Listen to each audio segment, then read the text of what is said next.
Hello friends, welcome to study knowledge एयू। स्वागत है आप सभी का आज के इस वीडियो में। आज के इस वीडियो में हम इंडिया के इम्पॉर्टेंट नेशनल पार्क्स डिस्कस करेंगे। हमारे भारत में बहुत सारे wild life sanctuaries, bird sanctuaries, national parks पाए जाते हैं, जो कि हमारे एग्ज़ाम की दृष्टि से बहुत ही महत्वपूर्ण है। अक्सर वनडे एग्ज़ाम में और कभी कभी यूपीपीसीएस के प्रीलिम्स में इनको 1 या 2 नंबर में पूछ लिया जाता है, जो कि बहुत महत्वपूर्ण है। यदि आप अपना थोड़ा सा समय देकर लास्ट तक हमारे साथ जुड़े रहेंगे, वीडियो को देखेंगे, तो शायद ये 1-2 नंबर आप अपने हर एग्ज़ाम में पाएंगे। आज का समय प्रतिस्पर्धा का समय है, एक नंबर महत्वपूर्ण है। व्यक्तियों का एक नंबर से चयनित होना और ना होना रुक जाता है। तो हम डिस्कस करेंगे नेशनल पार्क्स। इसके पहले आप यदि चैनल पर नए हैं तो सब्सक्राइब कर लीजिए। इस चैनल पर इम्पॉर्टेंट जीएस रिलेटेड वीडियो जो कि आपके कॉम्पिटिटिव एग्ज़ाम्स के लिए होंगी, और इलाहाबाद यूनिवर्सिटी की सारी अपडेट्स हम आपको समय समय पर अवेलेबल कराते रहेंगे। जो लोग पहले से जुड़े हुए हैं, वो चैनल को सब्सक्राइब किए हुए हैं, वो लोग वीडियो को लाइक कर लीजिए और शेयर कर लीजिए। अक्सर शेयर लोग कम करते हैं, लेकिन फिर भी आपसे मैं ये गुजारिश करना चाहूँगा। इसके बाद हम स्टार्ट करते हैं अपनी वीडियो।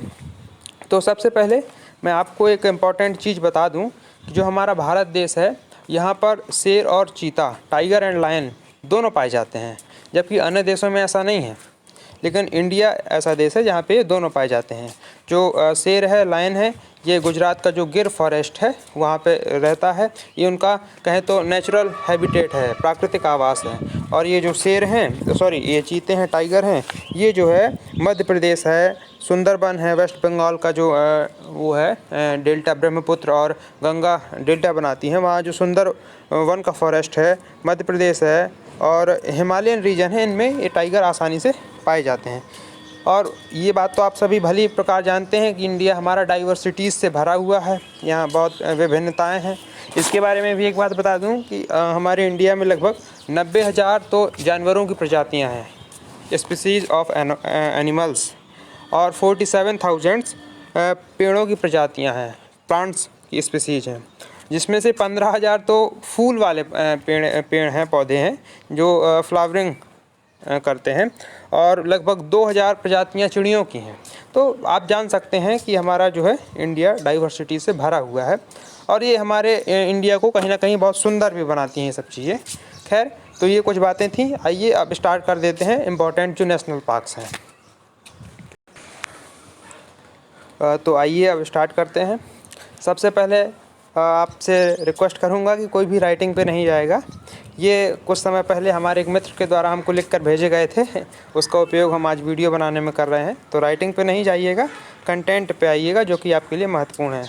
तो हम आपको पहले बता दें कि हमने इनको स्टेट वाइज डिवाइड कर रखा है। जो भारत के राज्य हैं उनमें हमने इनको विभाजित कर लिया है। जिस जिस राज्य में जो है हम आपको उनका नाम बताते जाएंगे, और साथ ही उनसे इम्पोर्टेंट रिलेटेड जो फैक्ट हैं वो भी बताते जाएंगे। चाहें तो आप उसको नोट कर सकते हैं, और देखें तो वीडियो के माध्यम से याद भी कर सकते हैं, बहुत डिफ़िकल्ट नहीं है। और इसके साथ याद करने के लिए इनको काफ़ी लोगों को ना ये भूल जाने की समस्या होती है, अक्सर उनको भूल जाते हैं कि कौन सा नेशनल पार्क कहाँ पे है। तो उसके लिए एक ट्रिक भी हम बता देंगे। तो यदि आपको ठीक लगे, उस ट्रिक से आपको कोई हेल्प मिले, तो आप उसका भी यूज कर सकते हैं। तो सबसे पहले हम उत्तराखंड से शुरुआत करते हैं, ठीक है। उत्तराखंड में एक फेमस नेशनल पार्क पाया जाता है जिसका नाम है जिम कॉर्बेट। तो ये इसके बारे में जान लीजिए कि ये पहला राष्ट्रीय उद्यान है, ठीक है। जिम कॉर्बेट जो है पहला राष्ट्रीय उद्यान है। 1936 में इसकी स्थापना हुई थी। इसके पहले ये हेली नेशनल पार्क के नाम से जाना जाता था। तो इससे काफ़ी क्वेश्चंस बन जाते हैं कि कौन सा पहला स्थापित नेशनल पार्क है, या हेली नेशनल पार्क का बाद में नाम क्या हुआ। तो इससे रिलेटेड ऐसे क्वेश्चन MCQ टाइप बन जाते हैं। तो आपको ये फैक्ट्स और इनके बारे में जो है इम्पोर्टेंट तथ्य हैं वो याद रखने होंगे, ठीक है। तो जो जिम कॉर्बेट है ये उत्तराखंड में है, और ये 1936 में स्थापित हुआ था। इसके पहले हेली नामक नेशनल पार्क के नाम से जाना जाता था, ठीक है। इसके बाद आगे बढ़ते हैं। तो ये है नंदा देवी, आपको लिखा हुआ दिख रहा होगा। नंदा देवी भी उत्तराखंड का एक नेशनल पार्क है। इसके बाद नेक्स्ट है गंगोत्री। आप चाहें तो लिख सकते हैं अपनी किसी कॉपी पर, यदि ऐसे ना याद हो आपको तो। और यदि क्लियर नहीं दिख रहा हो तो अपनी वीडियो का रेजोल्यूशन बढ़ा लीजिए, इसको 360 पिक्सल या 720 पिक्सल पे कर लीजिए, क्लियर दिखने लगेगा। PDF आपको चाहिए होगी तो कमेंट पे बता दीजिएगा, मैं PDF ही दे दूँगा। तो इसके बाद गंगोत्री है, ये भी उत्तराखंड में ही है। फूलों की घाटी, ये अक्सर पूछा जाता है क्योंकि फूलों की घाटी से लगता नहीं है कि कोई नेशनल पार्क है, और ये अक्सर एग्जाम में लोगों को कंफ्यूज कर देता है। तो फूलों की घाटी उत्तराखंड का एक पार्क है, इसको आप याद रखिएगा, ठीक है। राजा जी, ये भी एक इम्पॉर्टेंट पार्क है।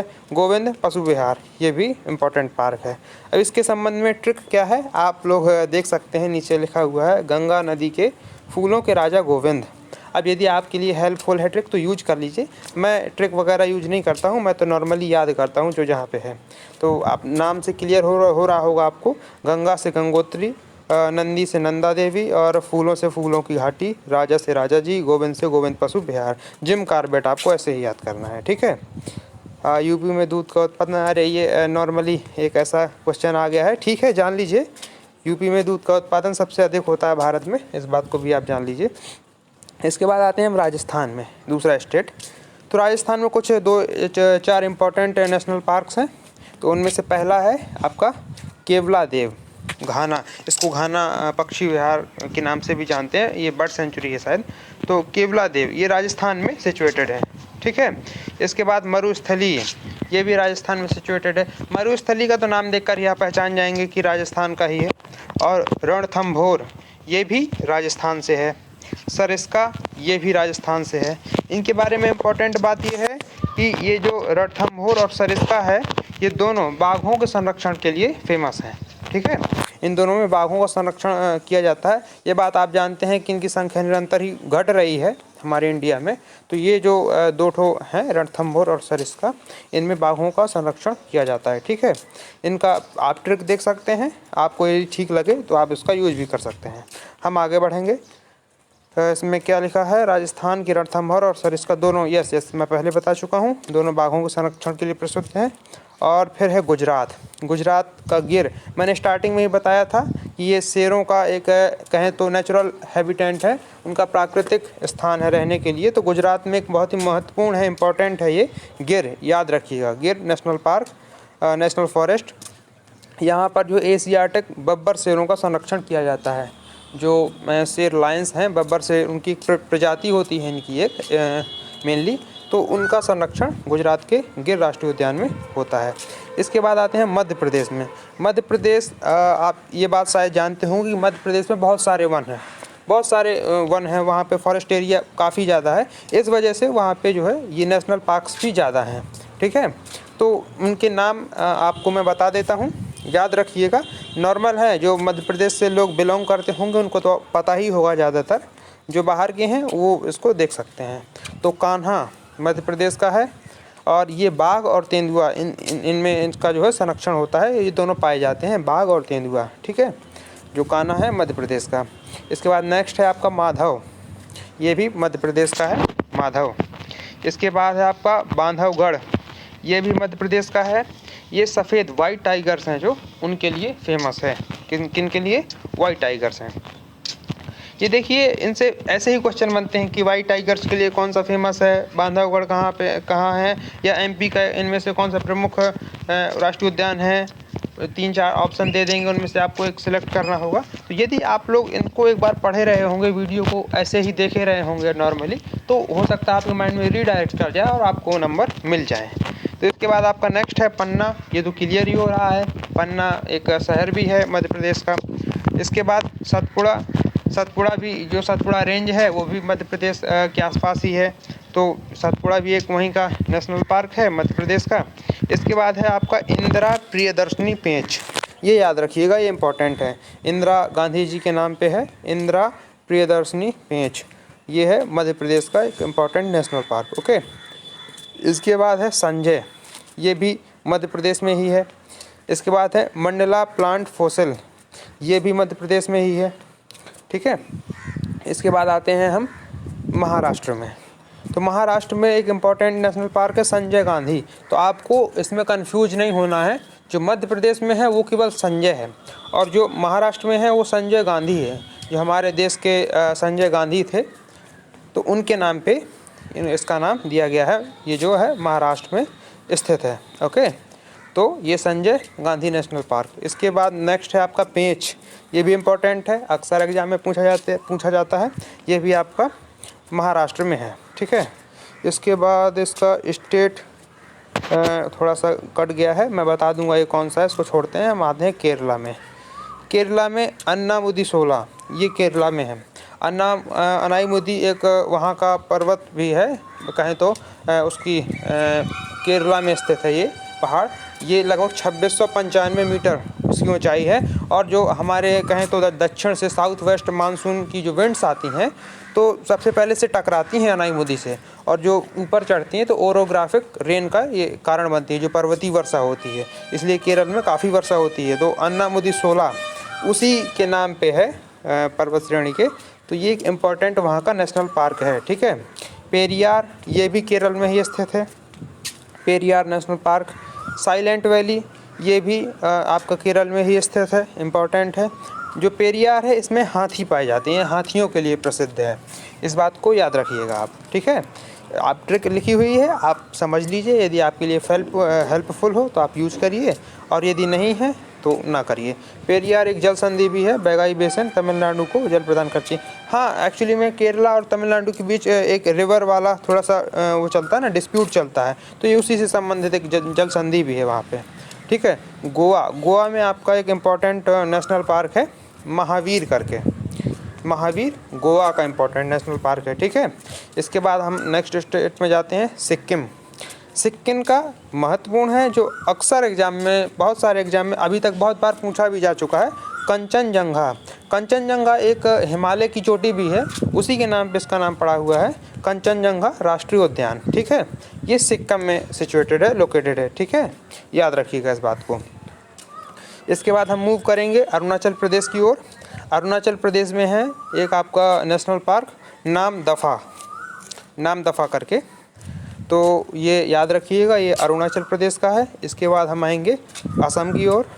ये सब अरुणाचल प्रदेश, असम सब हमारे ईस्टर्न इंडिया के पार्ट्स हैं। तो इसमें इम्पोर्टेंट है जो कि असम में है, कांजीरंगा, इसको आप जानते होंगे। ये देखिए, चाहे कोई एंट्रेंस एग्ज़ाम हो, चाहे कोई कॉम्पिटिटिव एग्ज़ाम हो, चाहे कोई अदर एग्ज़ाम हो, इस सब में पूछ लिया जाता है। जब इलाहाबाद यूनिवर्सिटी या JNU या BHU, DU का भी काफ़ी लोग एंट्रेंस एग्ज़ाम देते हैं। DU में तो खैर UG के लिए नहीं होता है और PG के लिए ही होता है। तो उनमें भी देखिए ना, अक्सर जो GS का यदि पोर्शन होता है उनमें तो अक्सर ये लोग पूछ लिए जाते हैं। तो क्यों ना हम एक वीडियो देखने या कुछ भी थोड़ा सा प्रयास करने की वजह से 1-2 नंबर सिक्योर कर सकते हैं अपने, क्यों ना किया जाए। तो कांजीरंगा आपका असम का एक महत्वपूर्ण है। यहाँ पर एक सींग वाला जो गैंडा होता है वो वहाँ पे पाया जाता है, फेमस है। अब ये एक सींग वाले गैंडे की क्या है कि ये जो है ना, ऐसे स्थानों में पाया जाता है जो दलदली क्षेत्र होता है, जहाँ पे कहें तो दलदल ज़्यादा होती है, पानी ज़्यादा होता है, कीचड़ टाइप का एरिया ज़्यादा होता है, ऐसे क्षेत्रों में एक सींग वाला गैंडा पाया जाता है। और जो हमारा असम है वहाँ पे गारो, खासी और जयंतिया, ये तीनों पहाड़ियाँ पाई जाती हैं। और इसके ईस्टर्न साइड में हिमालय की जो एक रेंज है, ईस्टर्न रेंज है, उसका एक्सपेंसन है। इस वजह से जो हमारा बे ऑफ बंगाल से होकर मानसून आता है, बे ऑफ बंगाल की ब्रांच आती है, वो एक तरीके से फंस जाती है इन पहाड़ियों और हिमालय का जो विस्तार है इनके बीच। अब मैप होता तो आपको ज़्यादा क्लियर होता, लेकिन मैं बता रहा हूँ, यदि आप इंडिया का मैप देख के समझ सके तो समझ सकते हैं। तो इनके बीच वो लॉक हो जाती है जो मानसून की विंड है, इस वजह से वहाँ पे बहुत वर्षा होती है। यही कारण है कि चेरापूंजी और मासेनराम, ये दो सबसे ज़्यादा यहाँ जहाँ वर्षा होती है, ये असम में ही सिचुएटेड है। तो इसका कारण भी यही है कि वहाँ पे जैसे विंड लॉक हो जाती है तो वहाँ पे उसको बरसना ही पड़ता है। और जो जहाँ पे वर्षा होगी वहाँ पे सीधी सी बात है कि बहुत ज़्यादा गीली और दलदली वाला एरिया भी होगा। और फिर यहीं पे फिर वो सुंदरवन भी है, वहाँ पे भी ऐसा ही एरिया रहता है। तो इन एरियाओं में एक सींग वाला गैंडा जनरली पाया जाता है। ठीक है, इसके बाद मानस, ये भी असम का ही एक इम्पॉर्टेंट नेशनल पार्क है। ये जंगली भैंसा के लिए प्रसिद्ध है, इसको याद रखिएगा। इसके बाद हम बढ़ते हैं बिहार की ओर। तो बिहार में एक इम्पॉर्टेंट है वाल्मीकि। अच्छा, मैं एक बात बता दूं कि ये मैं जो बता रहा हूँ ये इंडिया के सारे नेशनल पार्क नहीं हैं। इंडिया में तो बहुत सारे छोटे छोटे अभी और नेशनल पार्क हैं। इनमें जो महत्वपूर्ण है अक्सर पूछे जाते हैं, मैं वो आपको बता रहा हूँ, लेकिन वो बहुत ज़्यादा महत्वपूर्ण नहीं है। लेकिन फिर भी यदि UPPCS के प्रोस्पेक्टिव से आप प्रिपरेशन कर रहे हैं तो फिर आपको सभी को पढ़ना चाहिए। लेकिन मैं जो बता रहा हूँ ये वनडे और UPPCS के लिए लगभग पर्याप्त हैं। लेकिन फिर भी हम आयोग के बारे में कह नहीं सकते, कुछ भी पूछ सकता है कहीं से भी। लेकिन चलिए हम अभी आगे कंटिन्यू करते हैं। आगे की यदि वीडियो रहेगी तो हम आपको सेकेंड पार्ट में वो भी कवर करा देंगे। इसके अलावा कुछ दिनों में हम आपको जर्नल साइंस के प्रैक्टिस सेट भी कवर करा देंगे, जिससे कि जो हर एग्ज़ाम में जर्नल साइंस भी पूछी जाती है, सामान्य विज्ञान जिसको कहें। तो आइए बिहार की ओर बढ़ते हैं। तो जो है बिहार में वाल्मीकि करके एक इम्पॉर्टेंट नेशनल पार्क है, ठीक है।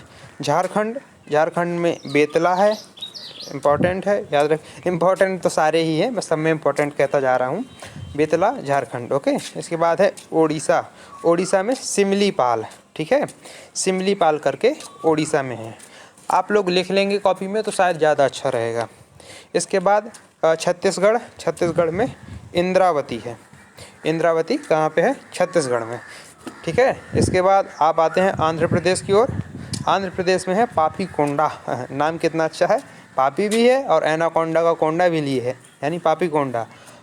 कुछ भी हो, उसमें कोई फ़नी बात हो या जो भी हो, आपको नाम याद रहना चाहिए। पापीकोंडा जो है आंध्र प्रदेश में है आपके, ठीक है। इसके बाद तमिलनाडु, मन्नार मैरीन, ये तमिलनाडु में है, ठीक है। Mannar marine, okay. और इसके बाद है मुदुमलाई, ये भी तमिलनाडु में है, ठीक है। शायद PDF का ऑर्डर डिस्टर्ब हो गया, जिससे तमिलनाडु के बाद डायरेक्ट हिमाचल पे पहुंचा दिया। ठीक है, कोई बात नहीं, आप हिमाचल के देख लीजिए। तो हिमाचल में है वृहद हिमालय। अब चूँकि हिमालयन रीजन तो है ही हिमाचल, तो वहाँ पे एक पाया जाता है वृहद हिमालय, ठीक है। तो वहाँ का इम्पोर्टेंट नेशनल पार्क है ये। इसके बाद इंदर किला, ठीक है, हिमाचल में है। खीर गंगा ये हिमाचल में है। पिन घाटी हिमाचल। सिम बालबारा हिमाचल। तो इन खीर पिन सिम इतना भी याद करके आप इन सबको याद कर सकते हैं। आपको तो ऑप्शंस दिए रहते हैं, बस थोड़े से इंडिकेशन की ज़रूरत होती है। यदि आप किसी चीज़ को पहले से पढ़े ही होते हैं और ऑप्शन में वो चीज़ दिख जाती है, तुरंत माइंड रीडायरेक्ट कर जाता है कि अरे ये सही है, ये हम पढ़ रखे हैं। तो ठीक है, हिमाचल का जो इम्पोर्टेंट है वृहद हिमालय, इंदर किला, खीर गंगा, पिन घाटी और सिम बालबारा। तो ये इम्पोर्टेंट है हिमाचल के, ठीक है। इसके बाद हम आते हैं हरियाणा में एक सुल्तानपुर, छोटा सा है, बहुत बड़ा नहीं है, सुल्तानपुर करके एक है, कालसेर करके, ठीक है। तो ये इम्पोर्टेंट हो गए हरियाणा के। इसके बाद नागालैंड में है एक इंटानकी, ठीक है। इंटानकी ये जो है आपका नागालैंड में है। इसके बाद वेस्ट बंगाल में देख लेते हैं सुंदरवन, ये सबसे महत्वपूर्ण है, ये ज़्यादातर पूछा भी जाता है। सुंदरवन कैसे बनता है? जब गंगा और ब्रह्मपुत्र नदियाँ आकर ये इसमें कहें तो बे ऑफ बंगाल में जाकर मिलने वाली होती हैं, तो बहुत सारे वो डेल्टास का निर्माण करती हैं। आप डेल्टा कैसे बनता है ये बात आप जानते ही होंगे। तो डेल्टा का निर्माण होने की वजह से वहाँ पे चूँकि नमी रहती है ज़मीन में, तो बहुत सारे पेड़ पौधे उगाते हैं, जिससे वहाँ पे एक जंगल का निर्माण हो गया। तो वहाँ पे उसका नाम सुंदरवन रखा, चूँकि इसमें सुंदरी नामक वृक्ष ज़्यादा पाए जाते हैं, इस वजह से इसको सुंदरवन कहते हैं, ठीक है। इसके बाद है अंडमान निकोबार, ये हमारा आइलैंड ग्रुप है एक, तो यहाँ भी थोड़ा बहुत पाए जाते हैं, तो इनको भी देख लीजिए एक बार, पूछ लेता है कभी कभी। उत्तरी बटन द्वीप, ये अंडमान निकोबार में है, ठीक है। इसके बाद मध्य बटन द्वीप, ये भी अंडमान निकोबार में है। बटन शब्द आए तो समझ लीजिए अंडमान निकोबार, ठीक है। इसके बाद सैडल पीक, साइकिल की सीट को कहते हैं, तो सैडल पीक ये भी अंडमान निकोबार में है, ठीक है। और इसके बाद है साउथ बटन द्वीप, ये भी अंडमान निकोबार में है आपका। इसके बाद क्या है, इम्पोर्टेंट फैक्ट है इनके बारे में, तो ठीक है, इम्पोर्टेंट फैक्ट देख लीजिए। इसमें लिखा हुआ है कि जो जिम कॉर्बेट है आपका 1936 के पहले हेली नेशनल पार्क के रूप में जाना जाता था, और फिर जो है इसको इसी का नाम जिम कॉर्बेट कर दिया गया है। और यहीं पर 1973 में सबसे पहले प्रोजेक्ट टाइगर की शुरुआत की गई थी, ठीक है। किसकी? प्रोजेक्ट टाइगर की। और इसके बाद इंद्रावती राष्ट्रीय उद्यान, ये छत्तीसगढ़ का है, छत्तीसगढ़ के बस्तर क्षेत्र में दांतेवाड़ा ज़िले में स्थित है, ठीक है। ये जो आपका इंद्रावती राष्ट्रीय उद्यान है। राजा जी, इसका नामकरण स्वतंत्र भारत के जो हमारे अंतिम गवर्नर जनरल थे सी राजगोपालाचारी, इनके नाम के आधार पे इनका जो है नामकरण राजा जी कर दिया गया था, ठीक है। मन्नार की खाड़ी तमिलनाडु, और मैरीन ये कच्छ की खाड़ी गुजरात की है, कच्छ की खाड़ी गुजरात, ये सागरी राष्ट्रीय उद्यान है। एक्चुअली में ये दोनों है ना लगभग सागर में काफ़ी हद तक स्थित हैं, इसलिए इनको हम सागरी राष्ट्रीय उद्यान कह देते हैं। मन्नार की खाड़ी तमिलनाडु वाली और कच्छ गुजरात का ये जो है सागरी राष्ट्रीय उद्यान है। ठीक है। अच्छा, इसके बाद आपको बता देते हैं एक और इम्पोर्टेंट थिंग इसके बारे में। मणिपुर में एक झील है, लोकटक झील, जिसे हम कहते हैं तैरती हुई झील। ठीक है, जिसे तैरती हुई झील कहा जाता है। उसमें एक राष्ट्रीय उद्यान है केईबुल लामजाओ। इसको आप, ये PDF में नहीं है, आप नोट कर लीजिए इसको। मैं नाम फिर से रिपीट कर देता हूँ, केईबुल लामजाओ।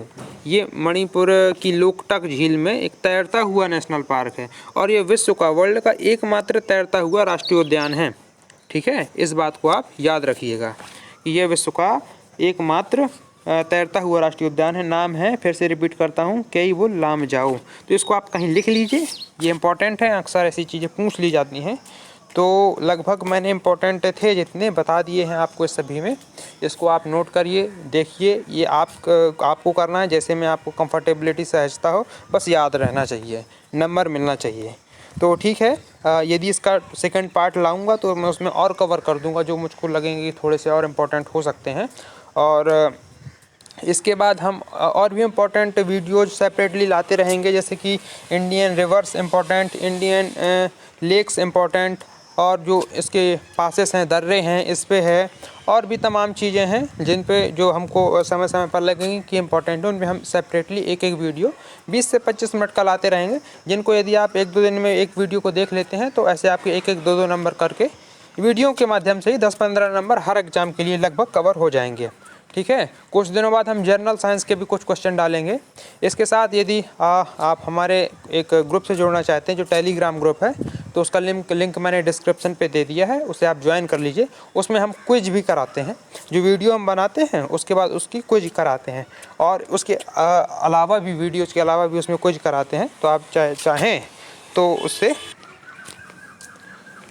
हाँ, यदि आप उससे चाहें तो जुड़ सकते हैं। टेलीग्राम का लिंक मैंने डिस्क्रिप्शन पे दे दिया है। इसके अलावा यदि कोई प्रॉब्लम या आपका कोई सुझाव मेरे लिए रहता है तो कमेंट बॉक्स का यूज करिएगा, उसमें कमेंट करके बताइएगा। यदि कोई समस्या रहती है तो कमेंट में अपना आपको व्हाट्सएप नंबर भी दे दूँगा, उस पर आप हमसे कॉन्टेक्ट भी कर सकते हैं। तो लगे रहिए अपनी तैयारी के साथ, बढ़ते रहिए। यदि पढ़ेंगे तभी इस क्षेत्र में बढ़ेंगे, यदि नहीं पढ़ेंगे तो नहीं बढ़ पाएंगे, क्योंकि आज का ज़माना ना बहुत कंपटीशन का है। तो अब जंग बड़ी है तो तैयारी भी बड़ी होनी चाहिए। खैर ठीक है, तो अब इसके बाद मिलेंगे नेक्स्ट इंपॉर्टेंट वीडियो में, इन्फॉर्मेटिव वीडियो में। तब तक के लिए बाय, थैंक यू।